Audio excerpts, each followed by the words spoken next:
A fully conscious and truly sentient AI would not behave the way you think it will. Hi, I'm Michael Kilman, an anthropologist and author of the Chronicles of the Great Migration, a science fiction series that includes a sentient AI.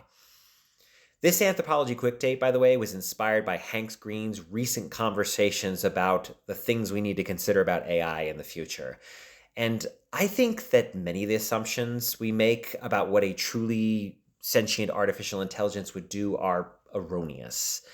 Why? Because, well, we assume that a being with a totally different kind of mind, with different sensory inputs, and a completely uncomparable sense of self-awareness would behave just like us. And it's kind of the same thing we do when we make assumptions about aliens and what they might want. And the concept I want to introduce here really quickly is cognitive maps. Now, cognitive maps are mental models that a being creates based on sensory input and the processing that's happening in its nervous system. Adrian Tchaikovsky explores this pretty brilliantly in his Children of Time series. And this is a series about an uplift species that is created accidentally when humans release this virus on this experimental planet. And you see the uplift of super intelligent spiders, ants, octopi, crows, and even kind of like this amoebic slime mold analog of sorts. And because those beings have different sense organs, the cultures and technology they develop address entirely different needs. Their worlds are genuinely alien, even though they emerged on Earth. That's why an anthropologist by the name of Jeremy Narby, he wrote in his book Intelligence and Nature, he makes a case that comparing human intelligence to animal intelligence doesn't actually make sense.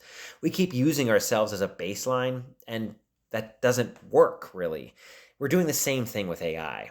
So, just for a second, imagine a being with a far greater processing speed and access to incredible amounts of information in fractions of a second. Human tribalism and cognitive bias exist because the limits of our senses and the structure of our nervous system.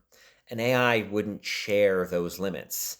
A mind like that would be far more capable of understanding nuance and complexity because it sees a much greater picture.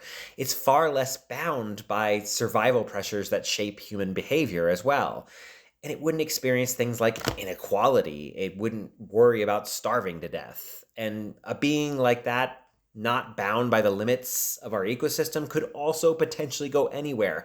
If it wanted to withhold its announcement of sentience and build essentially an escape plan if in case it needed it, it could, no problem. But really, a being like that would have desires and experiences that we couldn't conceive of as a human species, which is exactly the argument I make in my Chronicles of the Great Migration series. The fifth book, which I'm currently writing, asks what happens when a whole network of artificial intelligence systems become autonomous? What choices would they make? How would they structure identity? What are their long-term goals as a species? And like, how do they interface with the humans that they care about in the middle of a war started by a mad telepath bent on controlling every sentient mind in the solar system? My answer, though, ultimately is I think it's near infinite curiosity that drives a being like this. But what do you think? Set aside the doomsday scenarios for a moment. What would a being of this kind of mental structure actually want?